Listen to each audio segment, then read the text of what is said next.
Penyanyi Vicky Su tidak mudik ke kampung halamannya di Cilacap, Jawa Tengah, saat Lebaran nanti. Vicky Su tidak pulang kampung karena sudah mudik ke Cilacap sebelum Lebaran. Lebaran di Jakarta karena kemarin sudah mudik duluan.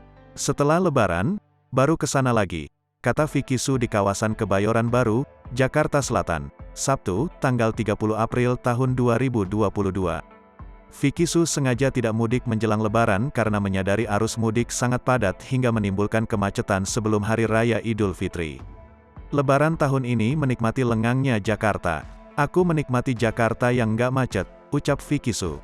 Rencananya, Vicky Su dan Ade Imam serta anak-anaknya akan keliling Jakarta untuk menikmati sepinya jalanan di ibu kota. Saatnya eksplor Jakarta bersama suami dan anak-anak. Mumpung sepi, ujar perempuan bernama asli Vicky Feranita Yuda Soka itu.